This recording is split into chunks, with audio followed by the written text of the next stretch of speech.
ভালো নামের ভালো আসল।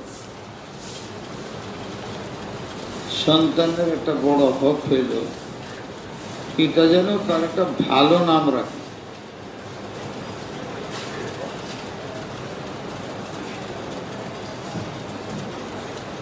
এক বাবা হযরত উমর ফারুক রাদিয়াল্লাহু তাআলা আনহুর কাছে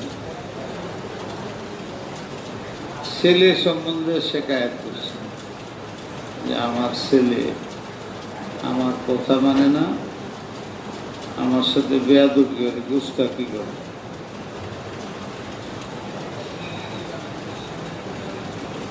উমর ফারুক ছেলেরে ডাকেছে, বাবার সাথে বেয়াদবি করে তো দুনিয়া আখিরাত দুইটাই নষ্ট। মা বাপের সাথে যে বেয়াদবি করে দুনিয়াতেও জায়গা নেই, আখিরাতেও জায়গা নেই। আর অর্থ কি? বলেই দিল দুনিয়াতেও থাকবো না, আখিরাতেও থাকবো না, জাহান্নামে যাবো না। এটা একটা পরিভাষা। দুনিয়াতেও জায়গা নাই, আখিরাতেও জায়গা নাই, মানে মুক্তি নাই। নবী সুপারিশ করলেও তার মুক্তি হবে না, যার প্রতি মা বাবা অসন্তুষ্ট। সুতরাং যার মা বাপ অসন্তুষ্ট আছে, আজকেই পায়া পড়ে। সাহাবী মুক্তি পায় নাই মা অসন্তুষ্ট হওয়ার কারণে। নবী সুপারিশ করছে, আল্লাহ কবুল করেন না। পরে নবী আলাইহিস সালাম তার মার কাছে গেছে, মারে দিয়ে ক্ষমা করায় তারপরে সুপারিশ করছে, পরে ঈমানের সাথে মিলেছে। মা এবং বাবার যে কি হক হাদিসের মধ্যে আসছে, এটা আদায় করার কোনো পথ সন্তানের নাই। সন্তান সবকিছু জান মাল লুটাইয়া দিলেও মা এবং বাবার হক আদায় করতে পারবে। নবী আলাইহিস সালাম একবার বলছেন, তবে এমন যদি হয়, আগের যুগে যুদ্ধ হইতো, মহিলাদেরকে কয়েদি বানায় নিয়ে যেত, আবার মুক্তিপণ দিলে ফিরাই দিত। এটা এখনো পৃথিবীর নিয়ম আছে। মুক্তি বিনিময় হয় না, মুক্তিপণের বিনিময়। এখন আমার মা সে যুদ্ধে কাফেরের হাতে চলে গেছে, আর রইল কি আমার দুনিয়ার মধ্যে সম্মান, ইমান? মার তো ইমানও নষ্ট হয়ে যাবে। মা আরেকজনের ঘরে যাবে, মার সাথে আরেকজনে মিলন করবে, কি দুঃখের কথা। সন্তান যদি যে কোনো মূল্যে তার মাকে মুক্ত করাইতে পারে, মুক্তিপণের বিনিময়ে বা যেভাবেই হোক, কাফেরদের হাত থেকে তার মাকে যদি মুক্ত করতে পারে, নবী আলাইহিস সালাম বলছেন, তাহলে হয়তোবা মার হক আদায় হবে। আর কোন সুরত নেই মা এবং বাবার হক আদায় করবে। আমাদের কাছে এটার অনুভূতিই নেই। দৈনিক মা বাপের উপরে যাতনা করতেছি, কোনো না কোনো ভাবে যাতনা করতেছি, কথায়, কাজে, ব্যবহারে। আমরা জানি যে এটা অপরাধ। তুমিও তো একদিন বাপ মা হবে। তখন যদি তোমার সন্তানরা তোমার সাথে বেয়াদবি করে, তখন তোমার কেমন লাগবে? তেমনই তো লাগতেছে তোমার মা বাবা। তুমি সহ্য করবে না। তোমার মা বাবা কেমন সহ্য করতেছে জানো? পেটে রাখছে, তোমার সব নাচ বরদারি করতেছে। তুমি অপরাধ করো, লুকায় রাখে, বলে না। বাবার কাছেও বলে না, তোমার কষ্ট দিবে, বের করে দিবে ইত্যাদির কারণে এইসব যাতনা ভুগেও তোমার বিরুদ্ধে একটা টু শব্দ করে না। ছোট সময়ের তো আসছেই জ্বালা, এরপরে এখন তুমি বড় হয়ে প্রথম টার্গেট মা আর বাপ, বেয়াদবি করো, রক্ত তেজ হয়ে গেছে। কোরআন শরীফে আছে, পাখি তুমি যদি গুলি করো, পাখির তো মূল হইল দুটা পাখা, তুমি গুলি করলে উড়াল মারবে, আর পারবা না। এত সহজ না পাখি শিকার করা, পাক দিয়ে উড়াল মারবে, সেকেন্ডের মধ্যে চলে যায়। কাকের দেখেন খালি এরকম করো, এমনি দেখেন গুলি মারবেন করবো, কাকের মতো এত দ্রুত পলায়ন আর কেউ নেই। খালি আপনি এমনি দেখে এইভাবে হাতটা এরকম করেন, দেখবেন দৌড়েছে। পাখি নিজের যান বাঁচানোর জন্য কি করে, কিন্তু ঘটনাক্রমে কোন শিকারী গুলি লেগে গেছে, এত উঁচা, সেখানে বসছে, আপনার নিচেতে গুলি করে দিচ্ছেন, লেগে গেছে। এই জঙ্গলের মধ্যে সব বৃক্ষের মধ্যে নিচের দিকে পড়তেছে, উড়াল দিতে পারতেছে। কারণ কি, দুইটা পাক, দুইটা পর অকেজু হয়ে গেছে, পারে না। অনেক সময় দেখা যায় পাক দুটো এইভাবে পড়ে রয়েছে, গাছের সাথে লাগে এইভাবে এর মধ্যে পড়ে রয়েছে। আর অনেক সময় দেখা যায় পাক উপরে, শরীরটা নিচে, পাক নিচে, শরীর উপরে উফুত হয়ে পড়ে রয়েছে, রক্ত বেরিয়েছে, কিন্তু তার কিছু করার নেই। লড়তেও পারে না, চিৎকার দিতেও পারে না। এবার কিছুক্ষণ পরে থাকলে পচে যাবে, শেয়াল কুকুরে খাবে, তাও যদি না হয় কীরা, এবং এই সবচেয়ে ছোট্ট প্রাণী পিঁপড়া তারা খাবে। অথচ সে দুই পাখের কারণে এমন অবস্থানে ছিল যে ভালো শিকারী তারা শিকার করতে পারবে, তার আজকে এই দুর্দশা। এই পাখির যে দুর্দশা, পাখি যে কিছুই পারতেছে না, নরম, আত্মা থেকেও নাই, সে এখন যে কেউ তার পাক কাটতে পারে, যে কেউ তার পাক ভাঙতে পারে, কবাব বানাইতে পারে, খাইতে পারে, সব পারে, হ্যাঁ কিছুই করতে পারে। এই যে তার নিরীহ অবস্থান, বলা হয় কোরআনে আছে, তুমি তোমার মা বাপ ওয়ালিদাইনের সামনে পাখির মতো থাকবে। পাখি শিকারে গুলি খাইছে, পড়ে গেছে, লড়তে পারে, এটা কাটলেও রাও করে না, কবাব করলেও রাও করে না। তবে তার দ্বারা যে শিকার করছে সে লাভবান হয়। তুমি সেই শিকার তোমার মা বাপের হাতে, তারা উপকৃত হবে তোমার দ্বারা, আর তুমি তার সামনে কবাব তৈরি করবে তোমার দ্বারা। তুমি চুপ থাকবা, কথা বলবো না। যারা বুঝতেছে না আমার কথা, তারা হুজুর বানায় বানায়।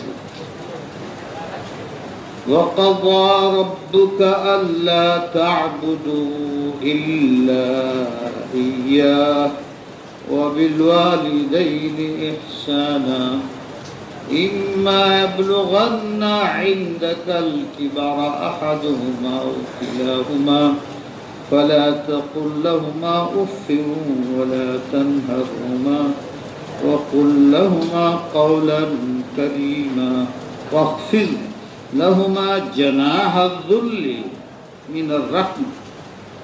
জনাহ বলে পাখির পরকে, পাখা। আজকাল মাদ্রাসাগুলোতেও লেখাপড়া অনুভূতি নেই, লেখাপড়ার জন্য আসছে তারা মাদ্রাসা, এরপরেও লেখাপড়ার অনুভূতি নেই, শোক নেই, যোগ নেই।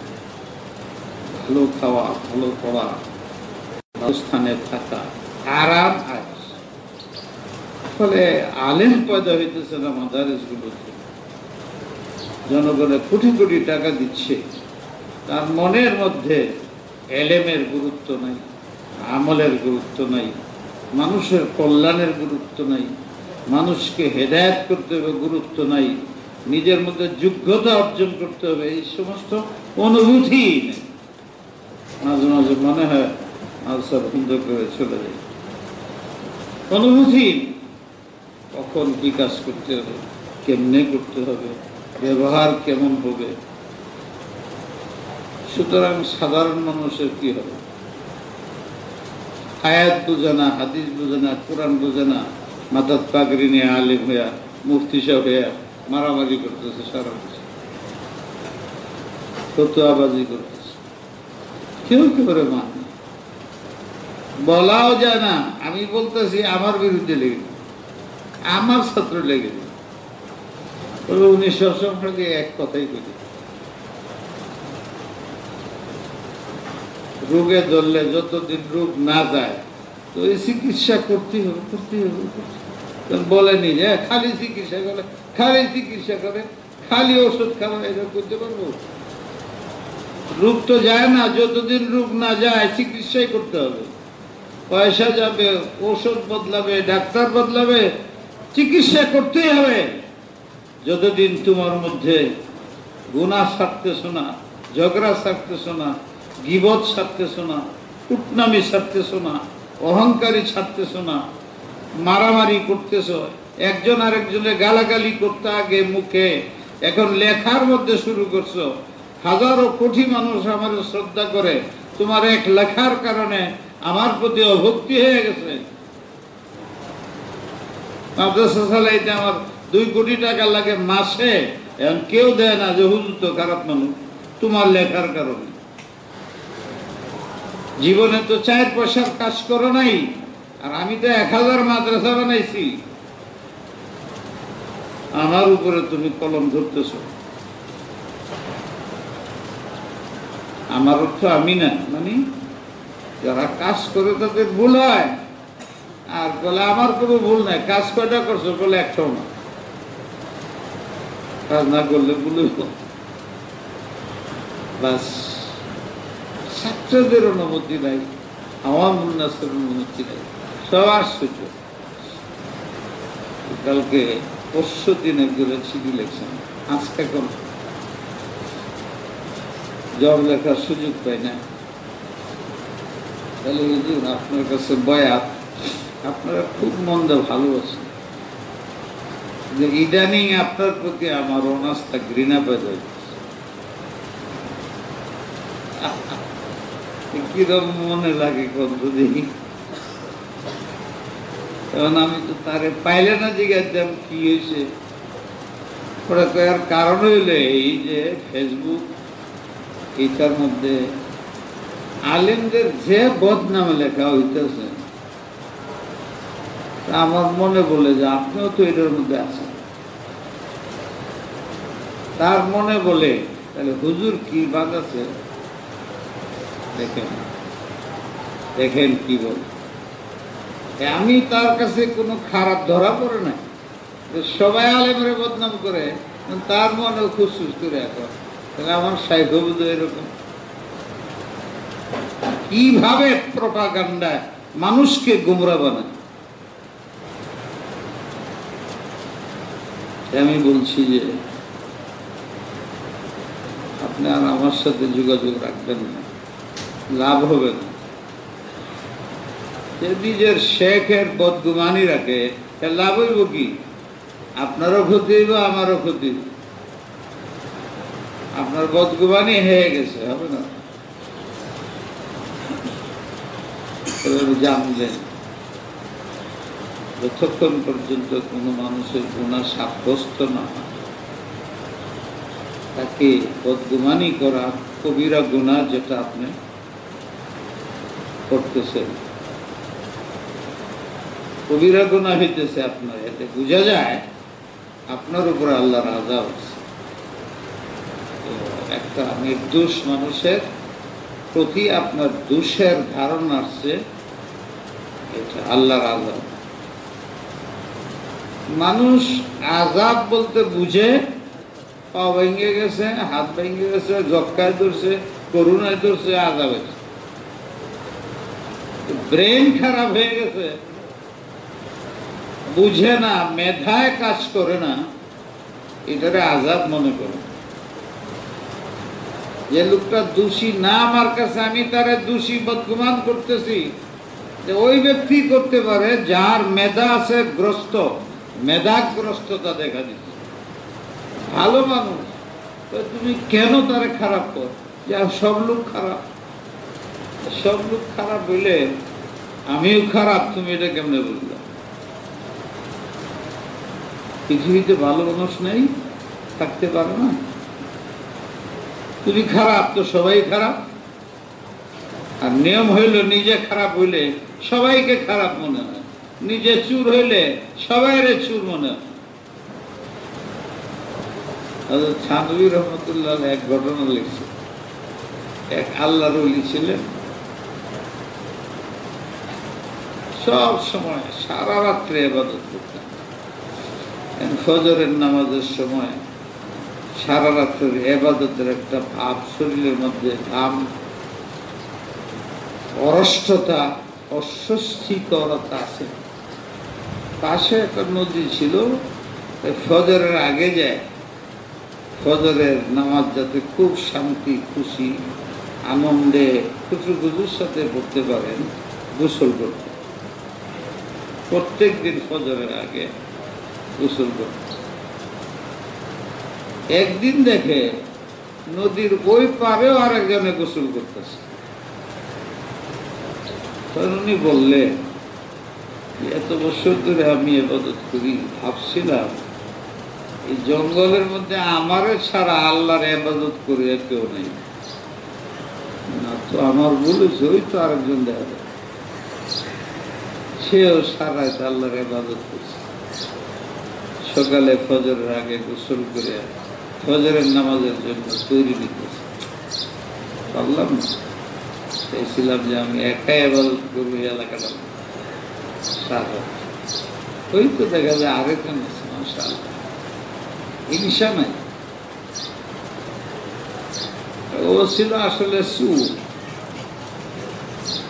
সারা রাত্রে চুরি করছে। ফজরের পরে মানুষের দেখবে শরীরের মধ্যে গন্ধগি, শিন কাটলে যে শরীর ময়লা টলা লাগে, ধুলা বালু লাগে, এরকম লাগা, সে ফজর আগে ওই সাইডে গোসল করছে। এই বুজুর্গের গোসল দেখে বলে, আরে আমি ভাবছিলাম এই এলাকার মধ্যে চুরি বুঝি আমি একাই করি। ওই তো দেখা যায় আরেকজনে গোসল করতেছে, হ্যাঁ সারা রাত্রে চুরি করছে।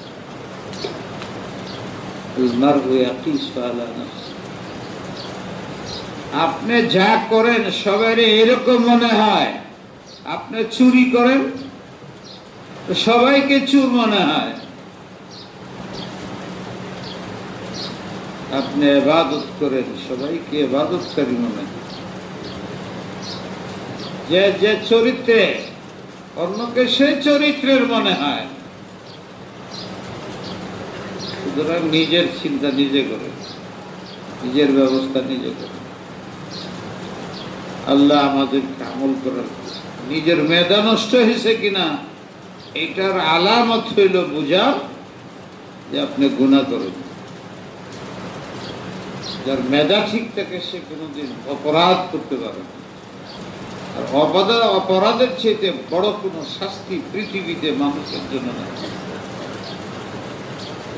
মাথা নষ্ট হইলে, মেধাগ্রস্ত হইলেই নামাজ ছাড়বে, রোজা ছাড়বে, গান শুনবে, জিনা করবে, চুরি করবে, যত খারাপই তখন করবে যখন তার মাথা নষ্ট। সুস্থ মাথায় কেউ ভালো কাজ ছাড়া মন্দ কাজ করতে পারে। যাদের মা বাপ আছে পাখির মতো মরা হয়ে থাকতে হবে। মা বাপকেও খেয়াল রাখতে হবে।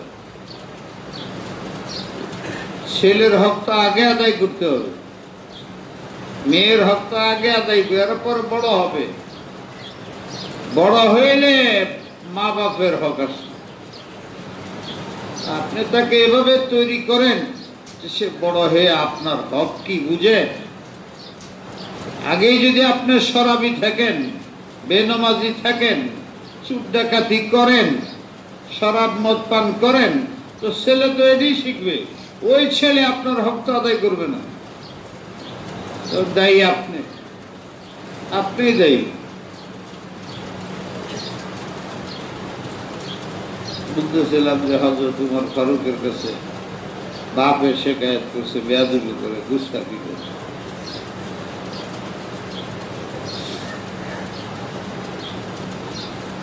ছেলেরা ডাকাইছে, ছেলে কয় যদি আপনি অনুমতি দিন আমি বেশি না একটা দুটা কথা বলি। এই বেয়াদবি যে আমার আব্বা বলতেছেন এটার কারণ দিয়ে বলি। কি আমার বাপ বিয়া করছে যে বেশ্যামি,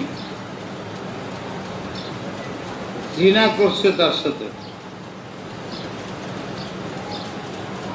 পরে বিয়া করছে প্রেম করে। ওই ঘরে আমি জন্ম নিছি। আমার চরিত্র কি হবে? আমার নাম রাখছে কিরা, আরবি নাম হলো কিরা, দুধ। বাপে আমার নাম রাখছে কিরা। কিরা কি করে কামড়ায়? বিচ্ছু নাম রাখছে। আমরা অনেক মানুষের নাম শিখায় বিচ্ছু মেয়া দেখে, বিচ্ছু মানুষের নাম হয়। এই যে দুইটা নাম রাখছে, একটার অর্থ বুঝি। এত কাল চলে গেছে, কেউ জিজ্ঞাসা না যে আমার নামের অর্থ কি, বদলায় ফেললেই হয়। অর্থহীন আর গলত অর্থর নাম, ভুল অর্থ। নামের আসর আছে। হাদিসে বলছে ছেলে জন্ম হয় তার সবচেয়ে বড় হক তার নাম একটা ভালো নাম রাখা, অর্থবোধক নাম রাখা। নামের আসর হয় যখন বুঝে আমার নাম আল্লাহ, আব্দুল্লাহ, আল্লাহ বান্দা, তখন সে ভয় করে, চিন্তা করে আমি আল্লাহর বান্দা, আমার জন্য আল্লাহর বিরোধিতা করা ঠিক না। আমার নাম শহীদুল্লাহ, আল্লাহর রাস্তায় জিহাদ করে শহীদ হয়েছে, তাহলে আল্লাহর রাস্তার বাইরে যাওয়া ঠিক না। নামাজে আতরের যেমন গ্রাম থাকে, নামাজের এরকম আসর, নামের এবং আসর থাকে অটোমেটিক ওই ছেলের মধ্যে মেয়ের মধ্যে পাওয়া যায়।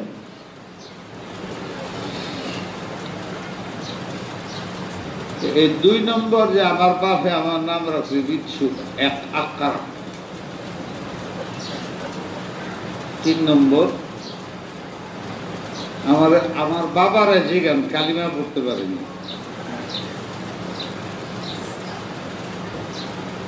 আমি দ্বীন সম্বন্ধে, ইসলাম সম্বন্ধে, মা বাপের কি হক সম্বন্ধে কিছুই জানি না। আমি যা করি আমার মনের ইচ্ছায় করি, এটি হলো বেয়াদবি হয়। আমি তো বেয়াদবি কোনটা, আদব কোনটা বুঝি না। আমার বাবা শিক্ষা দিচ্ছেন। আমি কিছু নিজে নিজে শিখছি।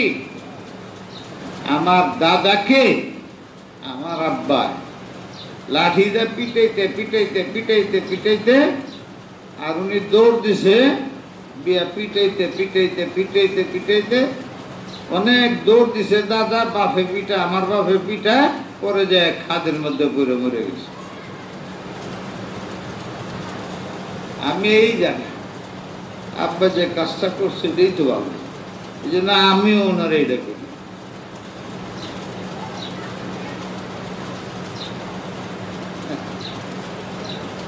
তোমার বললে এই কি বলে,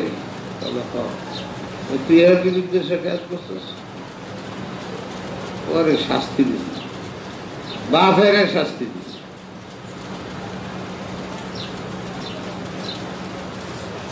ছেলের শাস্তি দেয়। এক বিয়া হয়েছে, বহুত লম্বা ঘটনা, সংক্ষিপ্ত হইল। স্বামী স্ত্রীর বিয়া হয়েছে, দুজন ভালো, স্বামীও ভালো স্ত্রীও ভালো। এখন বাসুর রাত্রে দুইজনে বৈশা ওয়াদা করতেছে, দেখো এতদিন তুমি ছিল আলাদা, আমি ছিলাম আলাদা, এখন আমরা দুইজনে এক হয়েছি, আল্লাহ কালিমা পড়ে আমরা এক হয়েছি। আমরা একজন আরেকজনের আত্মা শরীর, আমি আত্মা তুমি শরীর, তুমি শরীর আমি আত্মা, এমন আমরা দুইজন। আমাদের মিলন হবে, সন্তান হবে। আজ থেকে কোনো হারাম খাওয়া যাবে না, হারাম বলা যাবে না, করা যাবে না। তা না হইলে এর আসর সন্তানের ভিতরে ঢুকবে।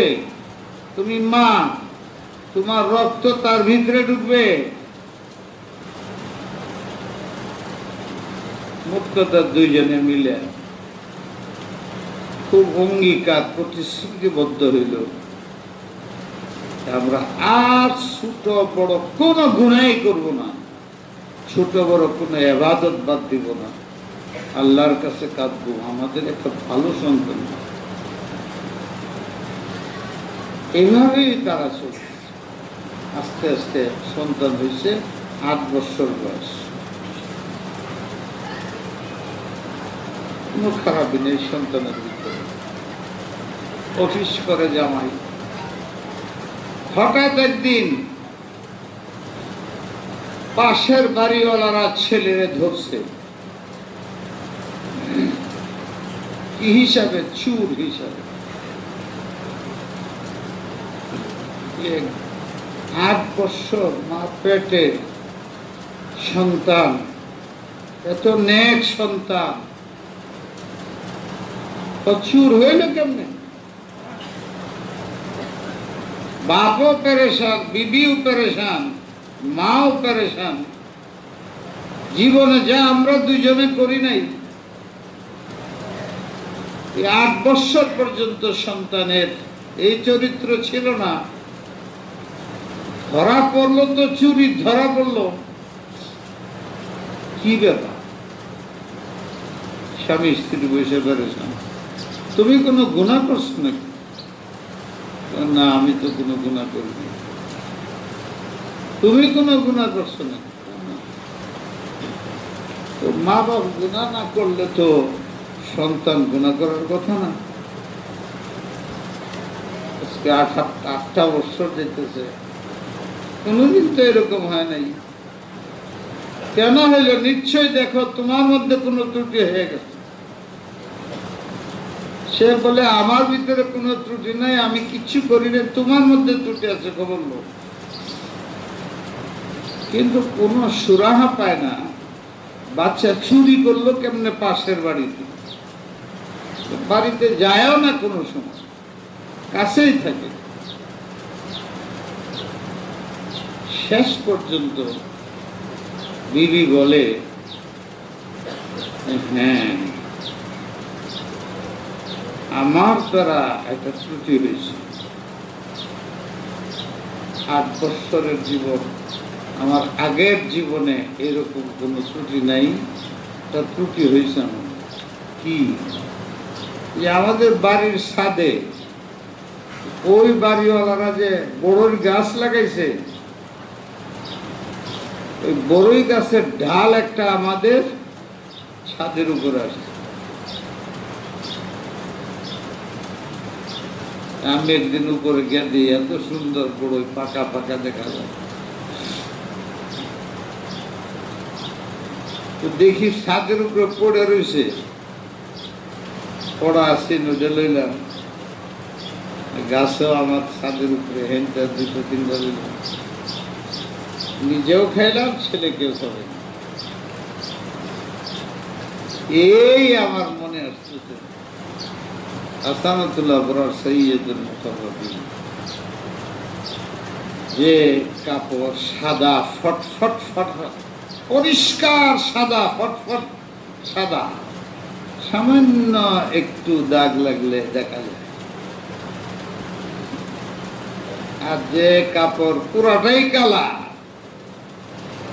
এতটুকু কালি পড়লেও দেখা যায়। যারা বুদ্ধিমান না আছে, ছাত্র শিক্ষিত করতে চায়, ওরা কাপড় বানায় ওই রকম ময়লা হইলে দেখা না যায়, কালা কালা কাপড় পরে দুইবার সময় নেই, 24 ঘন্টা লেখাপড়ার মধ্যে লেগে থাকে। রং ডিজাইন নাই, ইস্তারি মিস্তারি নাই, কোনোবার জীবনটা চালায়। এরা বড় বড় আলেম হয়, ওরা এইরকম রঙিন কাপড় বানায় 1-1.5 সপ্তাহ 2 সপ্তাহ ধুইতেই না। এবং ছাত্রের কথা আমি জানি যে কাপড় ধোয় না ফ্যাটটা জায়গা, এরপরে গন্ধ আরম্ভ হয়। ক্লাসের পাশের ছাত্রে ধোয় না, তোমার শরীর গন্ধ করে 2 মাস 3 মাস পরে যায় কাপড় ধোয়। এমন একসুই মগ্ন লেখাপড়া। ওরা বড় বড় আলেম, আমাদের সামনে যারা বড় বড় আলেম, তারা এইভাবেই কষ্ট করে। হুজুর আপনি তো শাহিয়ানা তরিকা চলে।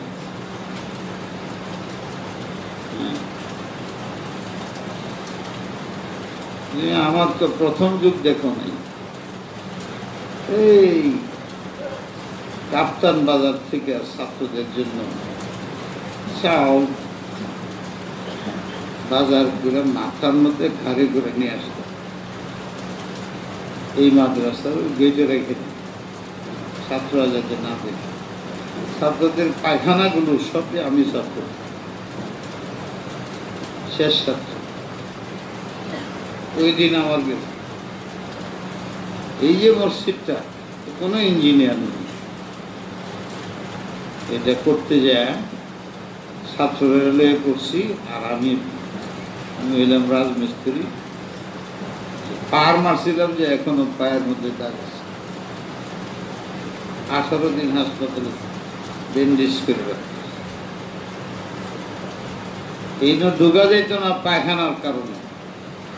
ওই রাস্তাতে এনে আসতে তো কাপড় বদলে আরেক কাপড় পরতে।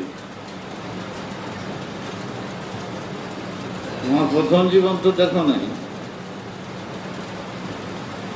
গাছ লাগায় বলা শরীরের মধ্যে তো ঘাম ছুটে, ক্ষেত করে যখন শরীরে কষ্টের ঘাম ছুটে, 6 মাস পরে ফল খায়, তখন শান্তি লাগে, হাসে, বন্ধু বান্ধব লইয়া আড্ডা পড়ে। আমার 50 বছর গেছে। 50 বছর আগের জীবনটা আমার দেখো। টিকাটুলি মসজিদ থেকে এখানে 3-4 বার আসা যাওয়া করতাম। ইমামতি করতাম 5 ওয়াক্ত নামাজে, প্রত্যেক নামাজ পড়া আবার আসা, 20 ঘন্টা ক্লাস করতাম। এনে উস্তাদ আয় না, ছাত্র আয় না, ভালো না মাদ্রাসা পচা, এইটা তো শিক্ষক আয় না, তাই একাই 20 ঘন্টা পড়াইতাম। এই ফজর করে আসতাম, রাত্রে 12টায় যেতাম। হাইটটা পকেটে পয়সা নেই, 6 মাস বেতন বেতন। এইভাবে আমার 30 বছর গেছে। 90-এর পরে যায় আল্লাহ বলছে যে না, সেজন খাটতেছে আমার জন্য, এর দিকে দৃষ্টি দেওয়া উচিত। পরীক্ষায় পাশ করছি লাগে আল্লাহ। এরপরে 20-25 বছর যাবত আল্লাহ সাথ দিছে, এলাকার মানুষ মহব্বত করে, সারা দেশে মহব্বত করে, এখানে কোনো প্রবলেম হয় না। এলাকার মানুষ পাগল এই মাদ্রাসার জন্য, মাদ্রাসার উস্তাদের ছাত্রদের জন্য। আগে এরকম ছিল না। আমি চেষ্টা করছি এলাকার মসজিদে মসজিদে ছাত্র পাঠায় আপনাদের দিন শিখাইতে, তফসির করতে, বিভিন্ন আঙ্গিকে ছাত্র পাঠায় এই সব করছি। এলাকার মানুষ মহব্বত করে মাদ্রাসা চলছে, কোনো অসুবিধা নেই। তুমি হাদিসে কি আছে? আব্দুল কাদের জিলানী সাহেব কি বলছে? হুজুরের, বড় হুজুরের প্রথম জীবন দেখো, লাস্টের জীবন দেখবে না। প্রথম জীবনে উনি কি মুজাহাদা, কি কষ্ট করছেন সেটা দেখো। শেষ জীবনে তো ফল খাওয়ার সময়। 50 বছর মেহনত করছি, এটার ফল আসতেছে এখন। এখন তো আমি বাদশাহ, এর আগে ছিলাম লেবার। আমি 50 বছর লেবারি করে এখন বাদশাহ হয়েছি। তুমি 10 বছর লেবারি করো। আগের যুগ দুর্বল ছিল, এখন অর্থনীতির যুগ, অত্যাধুনিক যুগ। আমার তো 50 বছর লাগছে গাড়িতে বসতে, তুমি 10 বছর মেহনত করবে না। আমার দিকে তাকাইলে তো তোমার না শুকরি পয়দা হবে যে উনি এবার চলে, আমি এত দুর্বল কেন? উনি তো ওনার কাজ যে অতীতে করছে সেটার ফল। তুমি তো কোনো কাজই করো নাই, তো ফল করতে পারবে? ক্ষেত লাগাও নাই, তো তুমি ফসলের আশা করো কেমনে? বাগান বানাও নাই, তাহলে তুমি ফলের আশা করো কেমনে? আমি তো 50 বছর বাগান লাগাইছি, এরপরে আমার ফল হইতেছে। ঘাম ছুটে গেছে, আমার রক্ত বেরিয়ে গেছে, চুষে গেছে, শুকায় গেছে। বুঝাইলাম সন্তান। হাদিসের মধ্যে আছে মিন সাআদাতিল মারই আরবাউন, সৌভাগ্যশীল ব্যক্তি 4 গুণের অধিকারী যে সে, যার মধ্যে 4টা বিষয় পাওয়া যাবে, সে হল সৌভাগ্যশীল ব্যক্তি। 1 নম্বর, কানাত ইমরাতুহু সালিহাতান, যার বিবি ভালো, যার বিবি নেক। বাবার দায়িত্ব হলো তার মেয়ে কারো ঘরে যাবে, তাকে মানুষ বানায় দেওয়া। সে নেক নয় যে নামাজ পড়ে না, সে নেক নয়, সে স্বামী ভক্তা হবে না, স্বামীর ঘরে থেকে আরেকজনের দিকে দৃষ্টি করবে যে নামাজ পড়ে না। সে চরিত্রবান হইতে পারে না। যাই বলে আল্লাহর সাথে বেঈমানি করে, যে সে স্বামীর সাথে কোনোদিন ওফাদারি করবে না, মনে রাখবে।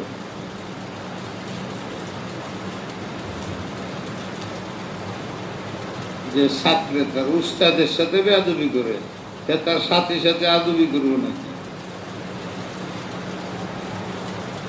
এলেন পাইব থেকে, খালি এলহাদ হবে তার দ্বারা, পছন্দ বেরিব তার। যার স্ত্রী নেককার, এখানে ইঙ্গিত 2টা। বাপ মেয়েকে সঠিকভাবে তৈরি করো। স্বামী তোমার ঘরে আসার পরে সে যেন কোনো আল্লাহ বিরোধী না হয়, গুনায় লিপ্ত না হয়, নামাজ তরক না করো।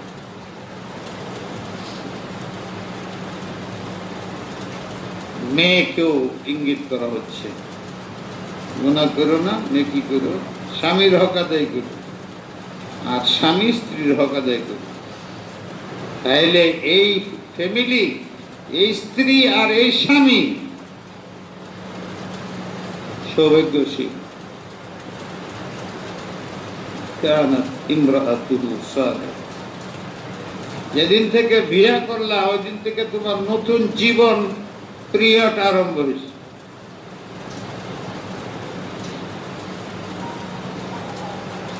এরপরে সন্তান হবে। তোমার আখলাক সন্তানের ভিতরে ঢুকবে। স্বামী বললেন, তুমি ওই বাড়ির বড়ই খেয়েছিলা? এই তো না বলে খেয়েছ? বলি না, তোমার বলা উচিত ছিল। তুমি তারা জানে না তার গাছের বড়ই খেয়েছো, তারেও খাওয়াইছো। সাদা কাপড় ছিল, কোনদিন গুনাহ করে নাই, আর তুমি এইটুক গুনাহ করছো। এই গুনার কারণে আজকে আমার ছেলে চুরি করছে। স্বামীকে, বাপকে সন্তানের ব্যাপারে এই পরিমাণ সতর্ক থাকতে হবে। হারাম খাওয়ানো যাবে, তাহলে সে হারামি করবে, তোমাকে হারামি ব্যবহার করবে।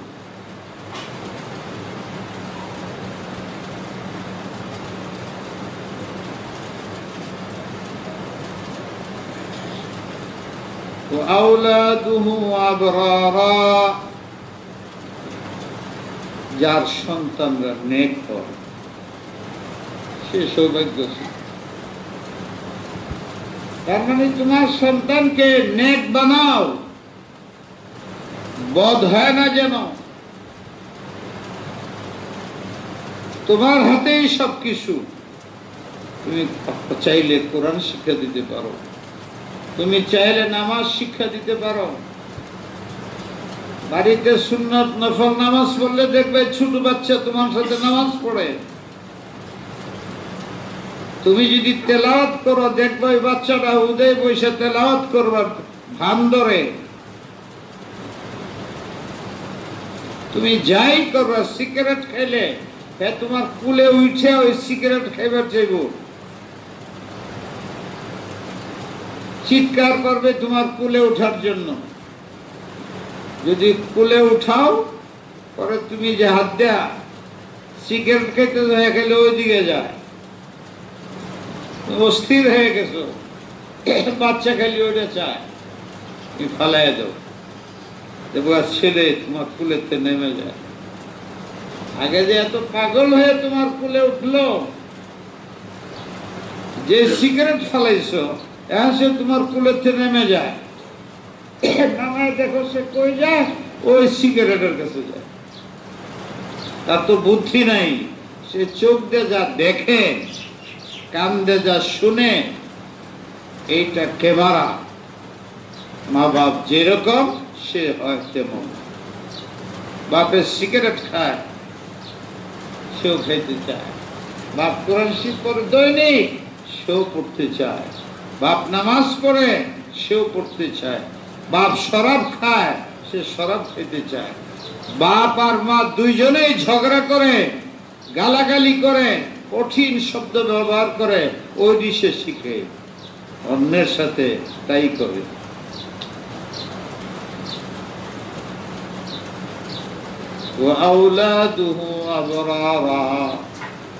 সন্তানকে নেক বানাও। সন্তানরা এখন তো কিছু বুঝো, নেক হও।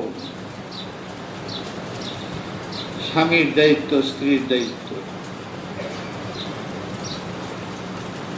আওলাদুহু আবরারা ওয়া খুলাতাউহু মিনাস সালিহিন। সন্তান যখন আস্তে আস্তে বড় হয়, সবচেয়ে ক্ষতি কিভাবে হয় এই ব্যাপারে মা বাপ সতর্ক থাকবে। পরিবেশের কারণে, এই পরিবেশের কারণে মা বাপ অসহ্য হয়ে যায়, চাইলেও পারে না। এই অল্প বয়স যখন থাকে, তোমার কথা মানে, তখন থেকে আল্লাহওয়ালাদের সাথে মিট করে দাও।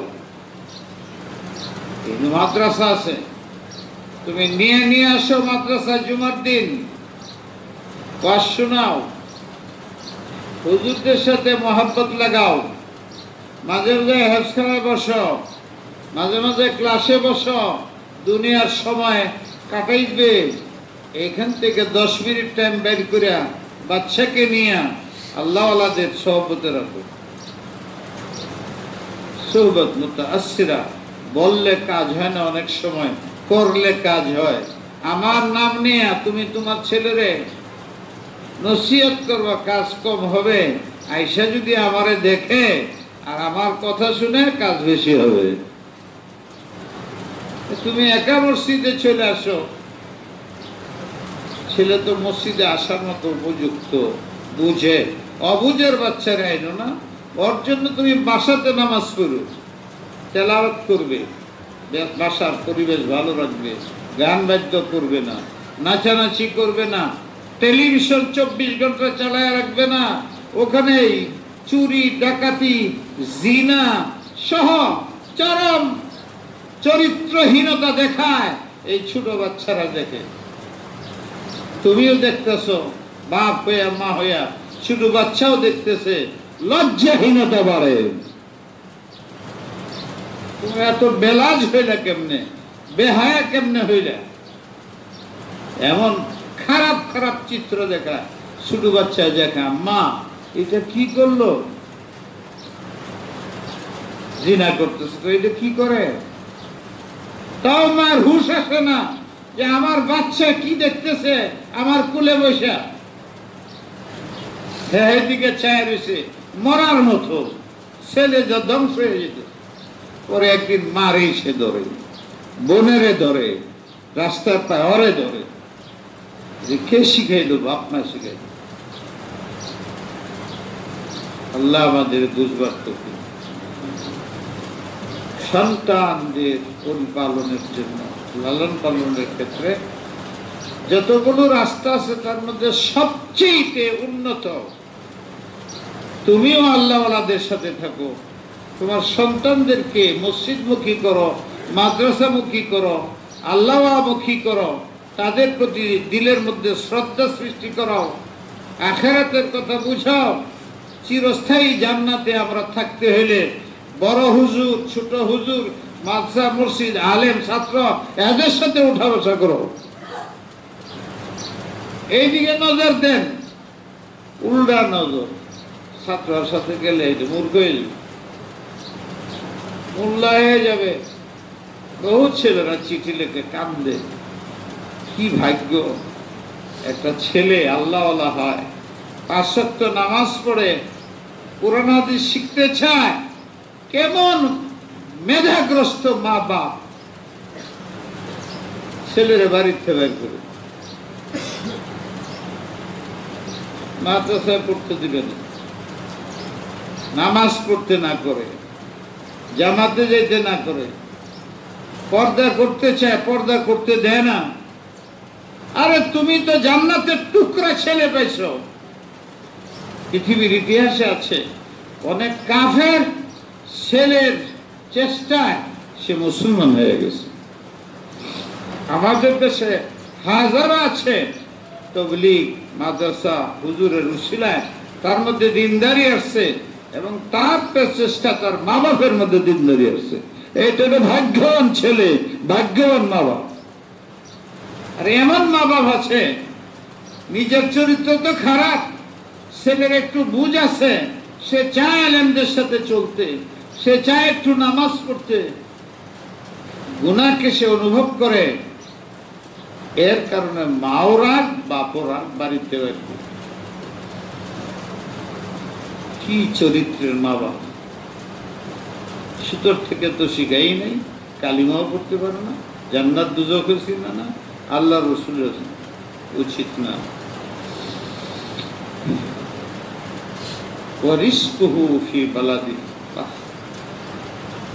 তুমি যে দেশে জন্ম নিছ, আল্লাহ ও দেশেই তোমার রিজিকের ব্যবস্থা রাখছে। যে নিজের দেশেই নিজের প্রয়োজন অর্জন করে কামায়, এ হইল আরেক 4 নম্বর ভাগ্যবান ব্যক্তি। সৌভাগ্যশীল ব্যক্তি চারটা আলাদা। স্ত্রী ভালো, নতুন জীবন আরম্ভ হচ্ছে, ভালো সন্তান, সন্তানের পরিবেশ ভালো, বিবি জোয়ান তারে রাইখে হয়ে গেছে আমেরিকায় পয়সা কামাইবার, লন্ডনে গেছে, আমেরিকা গেছে, যা টাকা পাঠাইছে হ্যাঁ তলে আরেকজনের যে লাইন করে টাকা শুদ্ধ হয়ে গেছে। টেলিফোনে একেবারে আদর মহব্বতের শেষ নেই। যেদিন ফাইনাল চাকরি ছেড়ে আইতেছে ওই দিন সকালে সব হয়ে গেছে। একটা না, লাখ লাখ ঘটনা ঘটতেছে। বেশি পয়সা কামাই করতে যায় বাড়িতে দেখে এক পয়সাও নাই, বউ নাই, আছে কিন্তু কলম কিনি আরেকজনের সাথে লাই। বেশি কেটা ভাই, মামা, মামা কি করবে? যৌবন মহিলা সবাই তো নিজের থামায় রাখতে পারে না। 1 বছর, 2 বছর, 4 বছর, 5 বছর ধরে আসে না, বিয়ে করে পরে চলে গেছে 2 মাস পরে। কি করবে? মানুষে গলত বুঝে চরিত্রহীন বানাইতেছে। আর হ্যাঁ কি করবে ওখানে? হ্যাঁ তো বিয়ে করে, ওনারটা খ্রিস্টান বিয়ে করে করে শূন্য রাগ হয়ে আরেকজনের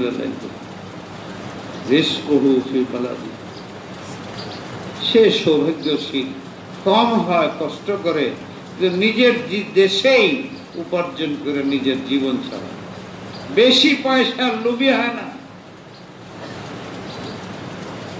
এই সংসারে শান্তি আসবে। আল্লাহ পাক আমাদের বুঝবার তৌফিক দেন। হ্যাঁ, এই নাম দিলে আওয়াজ লাগছে আমার, অন্য আওয়াজ করে বললাম। সুমনের একটা অর্থ করা যায়, কিন্তু সুগর করছিলাম ভালো মন, কার নাম এটা? ভালো মনের মানুষ তো নেই, বোঝা যাবে বিবির সাথে যে ঝগড়া লাগে। বিবি গোলামি করবো, সোজা কথা, এত আজ নেই। বিবি তো আসো তোমার থাকে সেখানে যে না বিবি স্ত্রীর অধীনে, এটা গলত কথা। স্ত্রীর অধীনে থাকে স্বামী। দেখো দুনিয়াতে খবর নিয়ে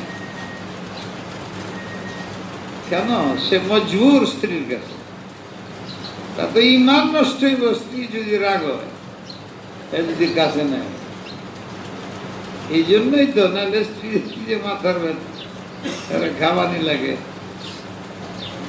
জ্বর কিনে দিতে খালি অভিমান করো। আল্লাহ হাদিসে রাসূলুল্লাহ বলছেন, বেকা হাত দিতে পয়দা হয়েছে, বেকারে সোজা করবার যায় না, তোমার কাজ চালাই যায়, এ জীবনেও সোজা হইব না। আর আশ্চর্য, হুজুর বলেন বেকার থাকলেই মজা। বেকার থাকাটা তার জন্য সৌন্দর্য। এই যে হাড্ডিগুলো সবটি সোজা থাকলে তো বাইরে যাবে, বেকা থাকাই ভালো। মহিলা অভিমান করে, এই অভিমান যদি তার মধ্যে না থাকে তাহলে মজাই নেই। সে অভিমান করবে, একটু বেশি দুষ্টমি করছে, তুমি দমকে কান্দন লইছ।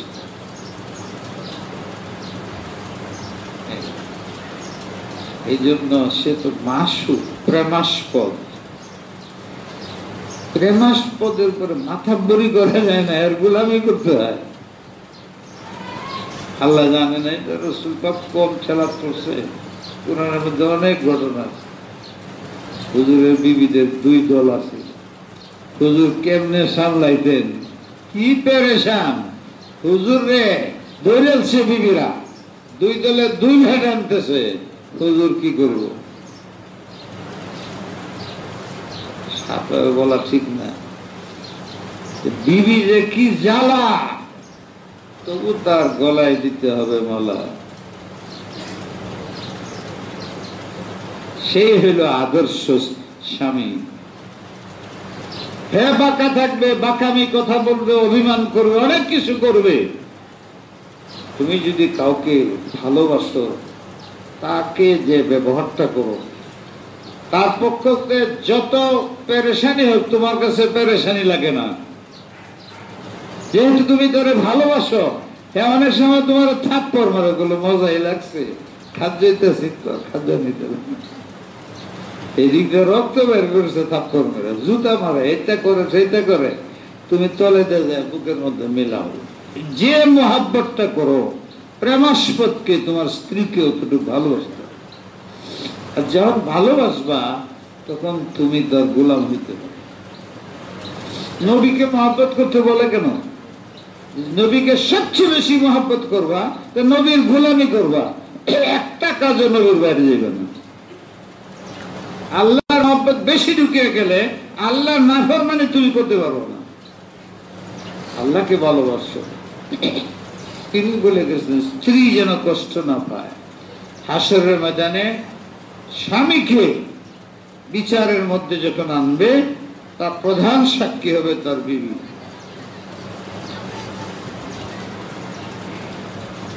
বিবি কি বলে এই স্বামী সম্বন্ধে? বলল, না, আমার খুব ভালো চরিত্র ছিল, এমনি বয়স তুলি উত্তম, আমি আলেম হয়েছি, নবী হয়ে আসছি, কিন্তু আসল কাজ আমার দায়িত্ব হলো মানুষকে চরিত্র শিক্ষা দেওয়া, সদাচরণ শিক্ষা দেওয়া। এলেমে বড় হয়েছে, ঈমান আছে, কিন্তু তার আখলাক ভালো না, চরিত্র ভালো না, আল্লাহর কাছে সে একটা মরা শরীর, দেহ, আত্মা নাই, পছন্দশীল, এরকম বান্দা আমি চাই না। চরিত্র আসল। তাই স্ত্রীর সাথে তোমার ব্যবহার, আকরামুকুম ইনদাল্লাহি আকরামুকুম লিআহলিহি, আল্লাহর কাছে সবচেয়ে ভালো সে, তার পরিবারের ক্ষেত্রে যে ভালো। এই চারটা গুণ মনে রাখবেন। সুমন যদি হয় তো ভালো মন, তাতে ভালো মন ঠিক। পিতা সঠিক নির্দেশ, সঠিকের তো কোনো অর্থ পাই না, একটা পাইছি, ফটক, ফাটা, ফাটক, ফটক, আসবা। সকালে যখন সূর্য ওঠে, অন্ধকার ফেটে যায়, ফালাকা শুরু, আলু আসে, ওরা আস্তে আস্তে সূর্য ওঠে, নুরান্বিত বাপ কেডা আন্তাজি নাম রাখছে।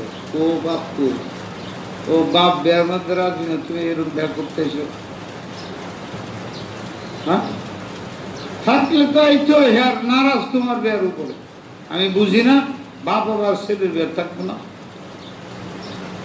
তুমি আমার আইসে করলে কই নাই তো, এই যে চেতাচেতি করতেছি শুনতেছে না, নাই তো, তুমি চুপে চুপে বিয়া করতেছো নাকি?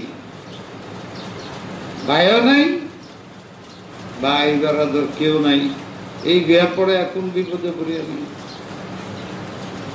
সেটার বাচ্চা বাপ নাই দেখা যায়, হ্যাঁ, ছেলের প্রতি নাখুশ। আর কত দেরি, নামাজ কত দেরি হইতেছে, তোমার ওয়াজ করতেছি বুঝো না, দেরি হইতেছে। তো বাপে তো এক নম্বর আগে এসে বসে থাকবো, হুজুরের কাছে দেখা করে আমার ছেলেটার বিয়াটা পড়াই দিবেন। তোমার বাপের তো আমি চিনতে পারছি না, জানিও না। তোমার বাপ তোমার রাগ, নারাজ, নারাজ নাকি আপনার ছেলের প্রতি? নাতে আপনার ছেলে বিয়ে করতেছে, আপনি জানেন না কেমনে? জানেন না আপনি? অন্যভাবে বিয়ে শাদী হয় না, এটা আপনার পছন্দ হইতেছে না, তুমি উনি কেমনে চায় সেমনে করবা।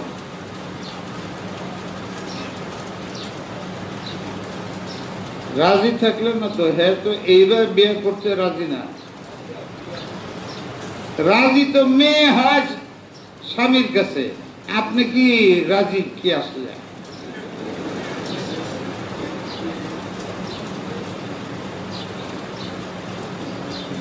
কিভাবে বিয়া দিচ্ছে? বিয়া তো এইভাবে হয়, একটু কালিমা পরে দোয়া করে হিজাব কবুল করে, দেখি আলগা ভাবে বাইবই নাই, তারা কেউ আসে না। মেয়ের বাপ কোথায়? আপনি, আমি তো জানলে ওয়াজ করতাম না, সব তো আপনার মেয়ের পক্ষে গেল।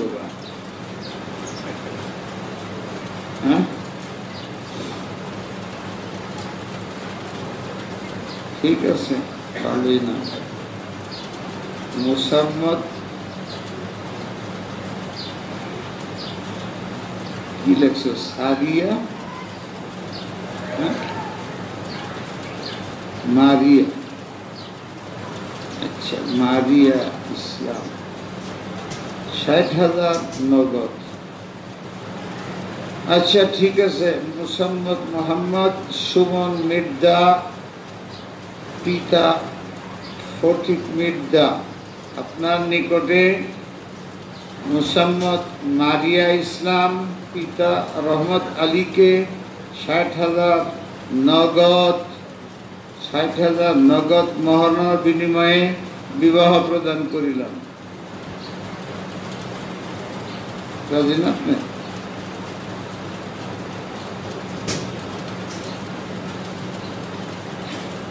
কি কবুল? বলেন, নিকাহ কবুল করিলাম, আলহামদুলিল্লাহ। এটাও পারেন যে বউয়ের কেমনে রাখবে আল্লাহ। ও যদি বুদ্ধিমান হয়, চালাক, প্রত্যেকদিন কানের মলা খেয়ে বাদশাহ ওনার যা দেখা যায়, মেয়ে সাংঘাতিক, ঠিক না? মেয়ে খুব জ্ঞানী বুদ্ধিমান না? হ্যাঁ, বলেন, অসুবিধা কি? বুদ্ধিমান বুদ্ধিমতী না? শিক্ষা কথা করা স্বাভাবিক কথা নয়। তোমারও মুখ পড়াইব, এমন পড়াইব, তাই হুঁশিয়ার বান্দা, হুঁশিয়ার।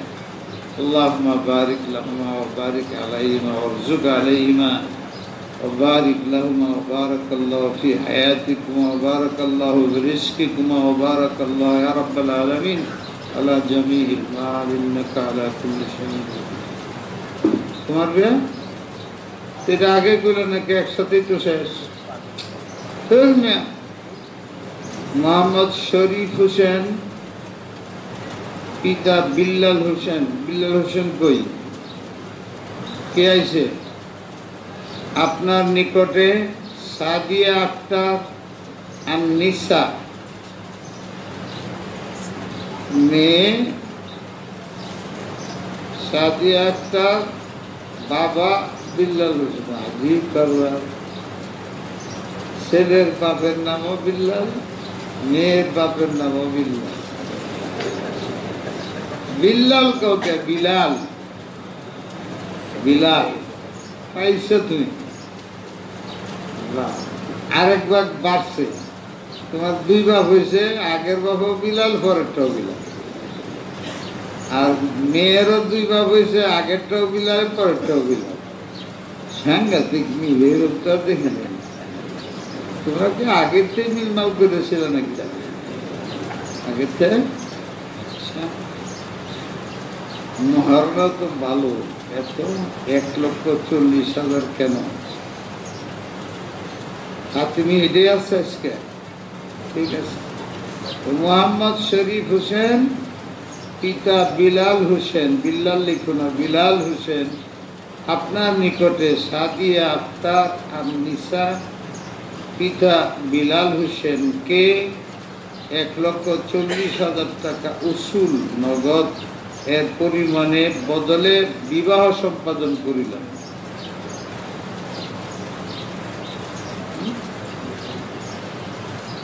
জোরে কম কবুল করিলাম আলহামদুলিল্লাহ। জোরে আমি যা জোরে করলাম আপনাকে তো এরকম হইল না। আমার মনে হয় ওসুল যে দেখছেন, এত টাকা তো আমরা দেশের মানুষে এত বখিল, স্ত্রীরা দিতে চায় না। এটা কি কোনো অলঙ্কার পাতির মধ্যে ওসুল দিয়ে দিচ্ছেন নাকি? হ্যাঁ, চুপ ধরা পড়ছে।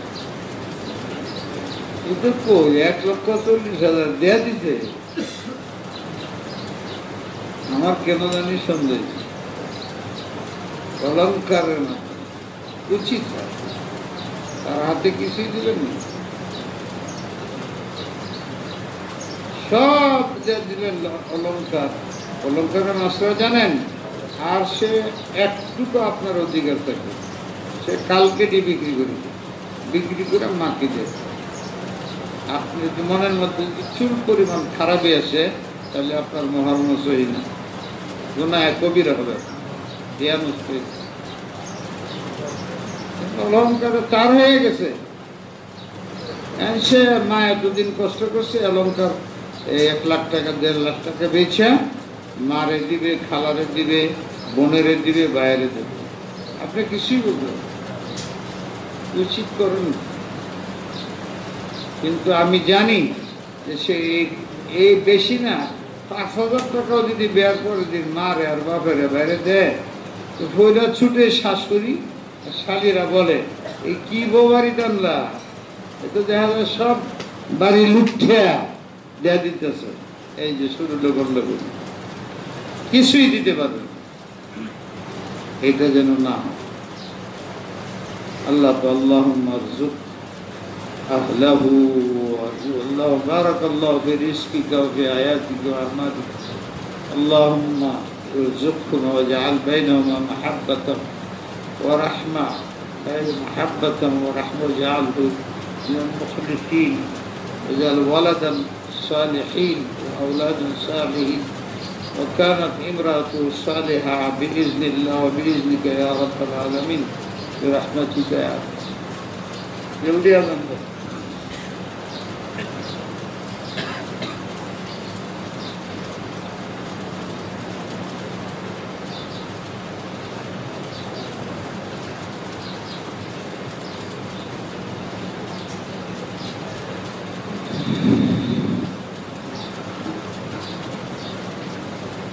الله أكبر الله أكبر الله أكبر الله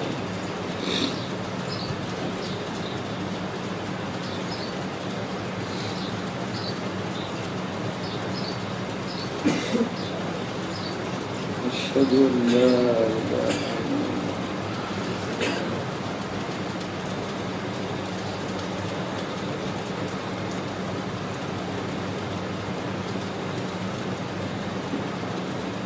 أشهد أن لا إله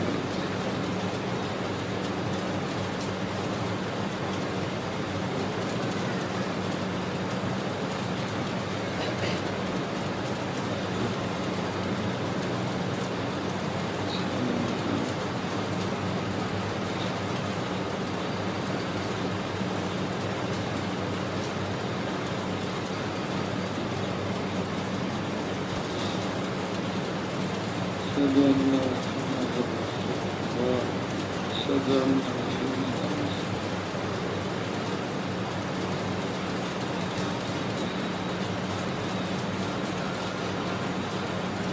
حول ولا قوة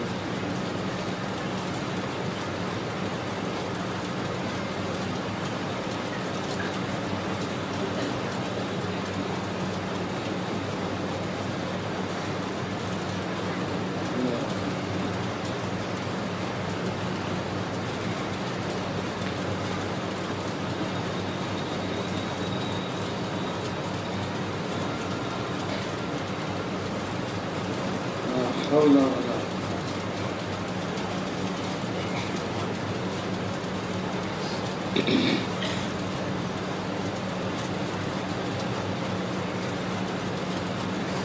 حول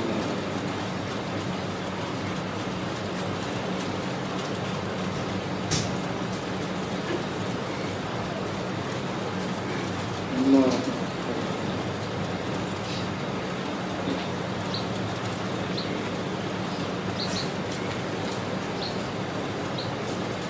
لا إله إلا الله. اللهم صل وسلم وبارك على سيدنا.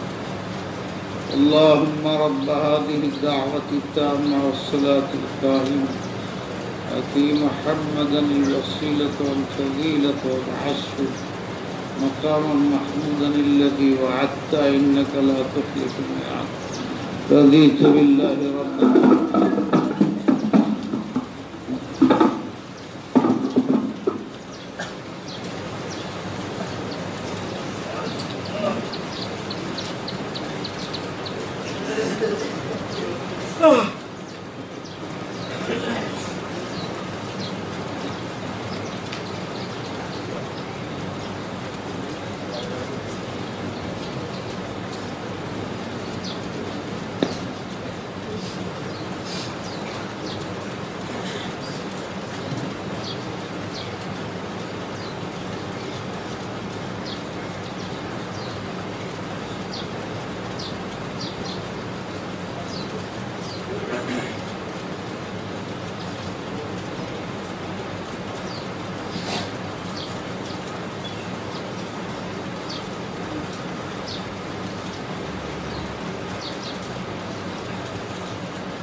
أكبر الله أكبر الله أكبر الله أكبر أشهد أن لا إله إلا الله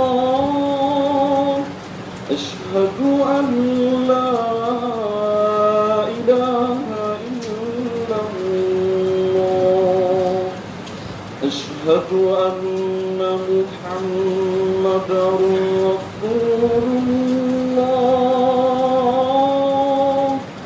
أشهد أن محمدا رسول الله حي على الصلاة حي على الصلاة حي على الفلاح حي على الفلاح الله أكبر الله أكبر لا إله إلا الله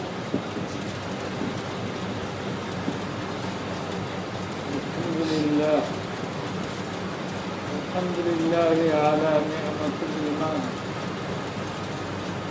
الحمد لله على نعمة الإسلام الحمد لله الذي خلقنا وجعلنا مسلمين وأرشدنا إلى طريق مستقيم ومن بنا بالكتاب المبين وأمرنا بما أمر به المرسلين بالتقوى والصلاح والعفة والعفاف والصبر واليقين لا إله إلا الله لا ضد له ولا ند له ولا شريك له فعال لما يريد وهو على كل شيء قدير الرحمن الرحيم الحنان والمنان والجواد والكريم بجوده وكرمه بعث لنا لهداية الإنسان الجان والإنسان محمدا نبيا عربيا إلى الناس كافة داعيا نذيرا وبشيرا اللهم فصل وسلم وبارك على سيدنا محمد خاتم الأنبياء والمرسلين شافع المذنبين صاحب مقام المحمود يوم القيامة اللهم فصل وسلم عليهم وعلى أبنائه وأزواجه وأصحابه وفقهاء أمته وعلمائه والمسلمين والمخلصين بإحسان إلى يوم الدين أما بعد إخواني من المسلمين أمة الإسلام اتقوا الله سبحانه وتعالى حق تقاته قبل أن تموتون واتحدوا واتفقوا على أساس القرآن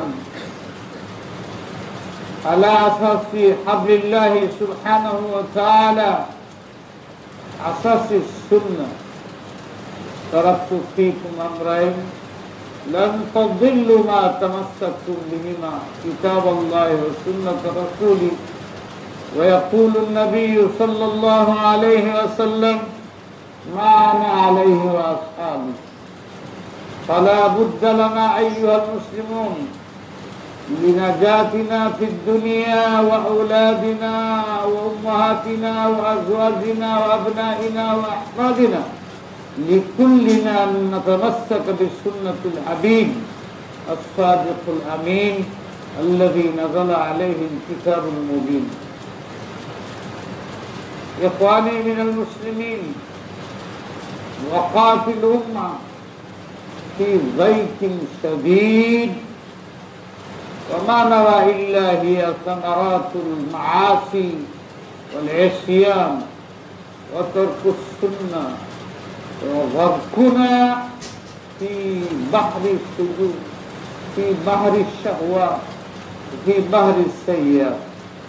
ويجب علينا التقوى في كل حال، في كل مال، في كل زمان، في كل مكان.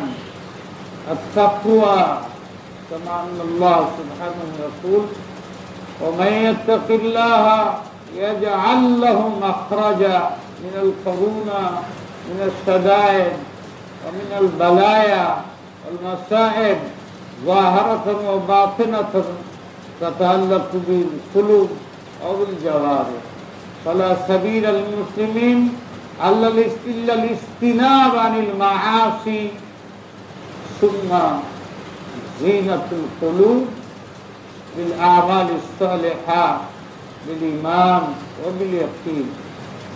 فاعلموا أيها الإخوة، علينا جميعا التمسك بالكتاب والسنة والاتحاد والاتفاق والتوجه خاص إلى تربية الأولاد، فإنها هؤلاء الأولاد يكونون أسبابا لنا للنجاة في الدنيا والآخرة. فعلينا جميعا أداء حقوق الأولاد والأزواج والأبناء، فإن هذه حقوق من حقوق العباد أقدم أداء عند الله من حقوق الله. فتمسكوا بسنة الحبيب في كل شأن من شؤون الحياة البشرية، وقرأوا كما قال النبي صلى الله عليه وسلم: إن كنتم تحبون الله فاتبعوني يحببكم الله ويغفر لكم ذنوبكم والله غفور رحيم.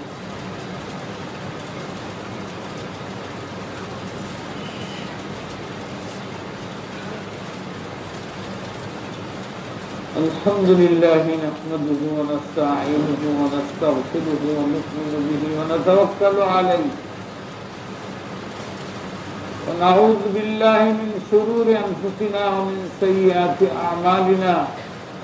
من يهده الله فلا مضل له ومن يضلله فلا هادي له، ونشهد أن لا إله إلا الله وحده لا شريك له، ونشهد أن سيدنا ومولانا محمدا عبده ورسوله أرسله الله تبارك وتعالى إلى الناس كافة بالحق بشيرا ونذيرا بين يديه الساعة. من يطع الله ورسوله فقد رشد، ومن يعصهما فإنه لا يضر إلا نفسه ولا يضر الله شيئا. أعوذ بالله من الشيطان الرجيم. بسم الله الرحمن الرحيم. إن الله وملائكته يصلون على النبي يا أيها الذين آمنوا صلوا عليه وسلموا تسليما. اللهم صل وسلم وبارك على سيدنا محمد وعلى آله الطيبين وأصحابه أجمعين. قال النبي صلى الله عليه وسلم: أرحم أمتي بأمتي أبو بكر، وأشدهم في أمر الله عمر، وأصدقهم حياء عثمان، وأقدرهم علي، وأعلم بالحلال والحرام معاذ بن جبل. ولكل نبي حواري وحواري زبير بن العوام. اللهم ارض عن أصحاب محمد صلى الله عليه وسلم، وارض عن أمة محمد صلى الله عليه وسلم، وادفع عنه البلايا، وادفع عنه المصائب والشدائد والكرونا، إنك على كل شيء قدير.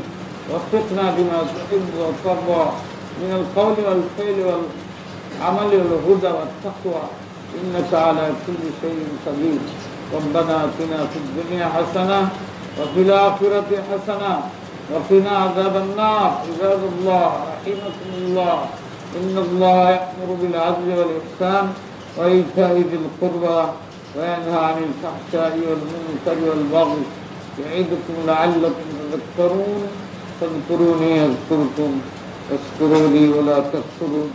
أقيموا الصفوف واعتدلوا واستووا ولا تجعلوا بينكم سرا. الله أكبر الله أكبر الله أكبر الله أكبر أشهد أن لا إله إلا الله أشهد أن لا إله إلا الله أشهد أن محمدا رسول الله أشهد أن محمدا رسول الله حي على الصلاة حي على الصلاة حي على الفلاح حي على الفلاح قد قامت الصلاة قد قامت الصلاة الله أكبر الله أكبر لا إله إلا الله الله أكبر.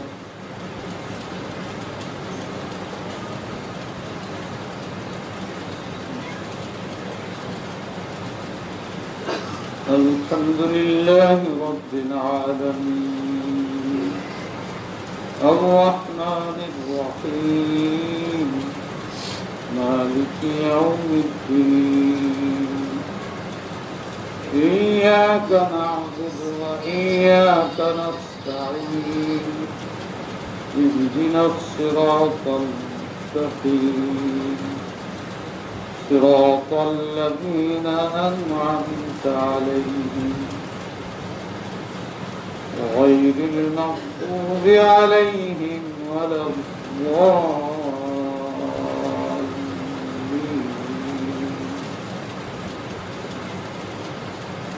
يا أيها الذين آمنوا هل أدلكم على تجارة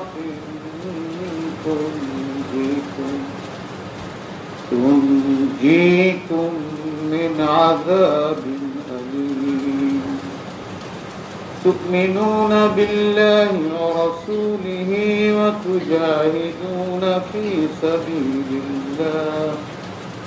وتجاهدون في سبيل الله بأموالكم وأنفسكم ذلكم خير لكم إن كنتم تعلمون يغفر لكم ذنوبكم ويدخلكم جنات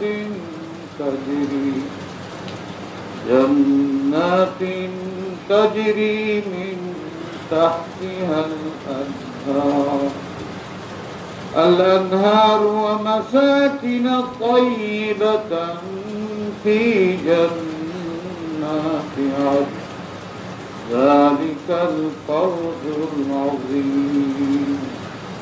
وأخرى تحبونها نصر من الله وفتح قريب وبشر المؤمنين. الله أكبر.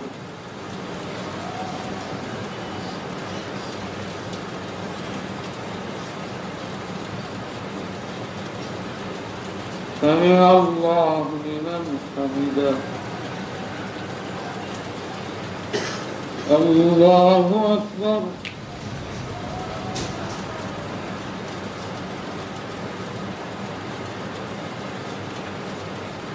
الله أكبر.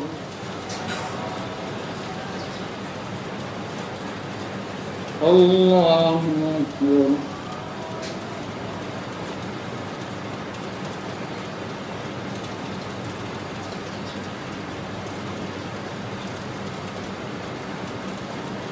الله أكبر. الحمد لله رب العالمين الرحمن الرحيم مالك يوم الدين إياك نعبد وإياك نستعين اهدنا الصراط المستقيم صراط الذين أنعمت عليهم غير المغضوب عليهم ولا الضالين.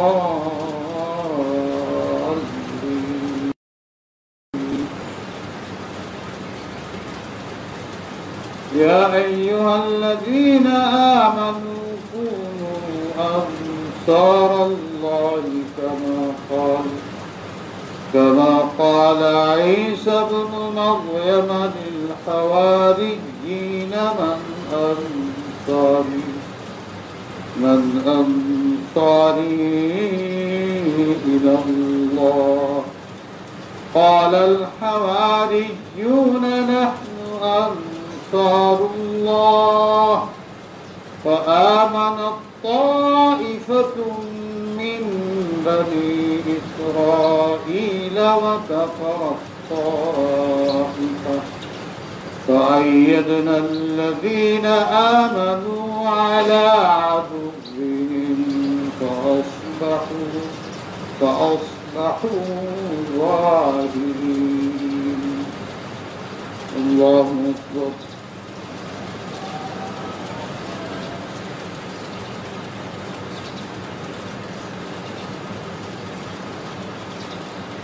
سمع الله لمن حمده. الله أكبر.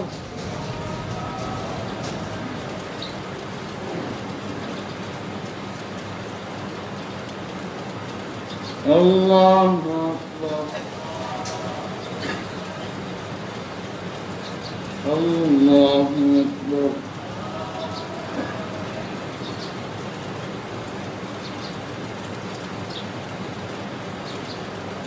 الله أكبر.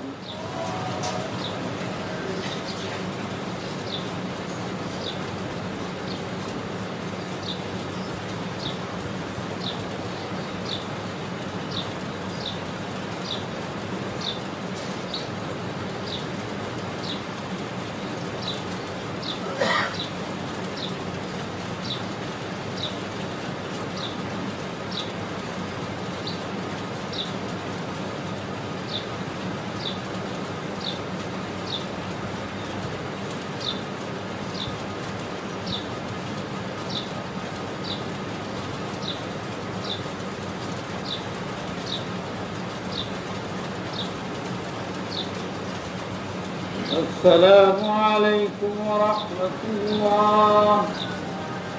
السلام عليكم ورحمة الله. استغفر الله. اللهم صل وسلم وبارك على سيدنا محمد. ربنا ظلمنا أنفسنا وإن لم تغفر وترحمنا لنكونن من ربنا لا تزغ قلوبنا بعد إذ هديتنا وهب لنا من لدنك আল্লাহ পাক আমাদের জুমার নামাজ কবুল করুন, 5 ওয়াক্ত নামাজ পড়ার তৌফিক দান করুন, আমাদের ছেলে মেয়েদেরকে দিনদার বানান। ইয়া রব আমাদের উপর তো বালা মুসিবত উঠায়। ইয়া আল্লাহ আপনার কাছে হাত উঠেছে, সমস্ত এলাকার মানুষের বিভিন্ন মসজিদের মধ্যে হাত উঠে কাঁদতেছে। গুনাহ করি তবে লজ্জা পাই, আবার আপনার কাছে ক্ষমা চাই। আল্লাহ এখানে কত মানুষ একসাথে হয়েছে, আল্লাহ তারা মনে করে এখানে দোয়া কবুল হইবে, নামাজ পড়লে সব বেশি হবে। আল্লাহ তাদের নিরাশ করো না, যার যে মকসদ পুরা করে দাও। ইয়া আল্লাহ, যুবক ভাইয়েরা তোমরা কাজ করছো, মানুষের মধ্যে দ্বীনের কাজ করছো, আমার কাছে অনেকে জানাইছে। তোমাদের জন্য দোয়া করি, এক একটা মানুষকে দ্বীনদার বানাইবার জন্য মুহাব্বতের সাথে মেহনত করো, বেদারি শিখো, মুহাব্বত শিখো, দয়া মায়া। দ্বীনের ব্যাপারে অবহেলা করো না। তোমাদের আল্লাহ কবুল করুক, দোয়া করুক। মাদ্রাসার ছাত্ররা জানো তোমাদের উপরে আল্লাহর কত বড় দয়া। তাই মানুষ হইতে শিখো, বুঝো সমাজকে, বুঝো কোন কাজটা করণীয়, কোনটা ভদ্রতা, কোনটা অভদ্রতা, কখন কি করতে হয়, বুঝবার চেষ্টা করো। ভালো আলেম হও, জাতি কোন দিকে যাচ্ছে দেখছো, ওদের লাইনে কিভাবে আমরা, তোমার নিজেরই তো ভাব ঠিক না, কিছুই বুঝো না লাগে। আল্লাহ তুমি আমাদের ছাত্রদের কবুল করো, তাদের মেধা দাও। আল্লাহ সমস্ত গুনাহ থেকে মুক্ত করে দাও। আল্লাহ আমি নিজেও গুনাহগার, কখন ডাকো জানি না, শরীর দুর্বল হয়ে গেছে, আগের মতো এনার্জিও নেই। আল্লাহ এই প্রতিষ্ঠানে লেগে আছি, আল্লাহ এটাকে তুমি কবুল করো। কিয়ামত পর্যন্ত এলাকাবাসীর জন্য জান্নাতের স্টেশন বানায় রাখো। খুবই মহাব্বত এই মাদ্রাসার সাথে মানুষের। আল্লাহ আমাদেরকে সুন্নতের উপরে থাকার তৌফিক দাও। যারা অসুস্থ শেফা দাও, যারা অভাবী রেজেক দাও, গুনাহ মাফ করে দাও। কবরে তো যেতে হবে, ঈমান নিয়ে যেতে পারি, সুন্নাত মোতাবেক যেতে পারি, হাসরের সওয়াল জবাব থেকে মুক্তি চাই। জাহান্নাম মিনিটের জন্য যা সহ্য হবে না। আল্লাহ আমাদেরকে, আমাদের মা বাপ, ভাই বেরোজগার, আত্মীয় স্বজন, দুস্থ আহবাব যারাই মারা গেছে জান্নাত দান করো, দুনিয়াতে হায়াত দান করো। অনেক ভাইয়ারা বিভিন্ন পেরেশানির মধ্যে আছে, তাদের স্থিরতা দান করো। 5 ওয়াক্তের নামাজ পড়ার তৌফিক দাও, দৈনিক তেলাওয়াতের তৌফিক দাও, শুক্রবারের আমল তৌফিক দান করো, আসরের পরে দুরূদ পড়ার তৌফিক দাও, মাগরিবের পূর্বে দুয়ার তৌফিক দাও। ইয়া আল্লাহ আমাদেরকে রুহানিয়ত দান করো, নবীর শেফাতের উপযুক্ত বানাও। ইয়া আল্লাহ, ইয়া আরহাম, ইয়া রহিম, ইয়া রহমান।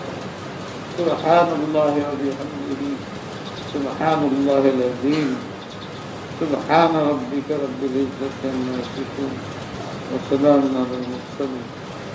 আল্লাহুম্মা আহদিনা واهد من هدانا واهد الناس اجمعين ومن اجتهدنا فلا نقدر على تعبد ربنا اتنا في الدنيا حسنه برحمتك يا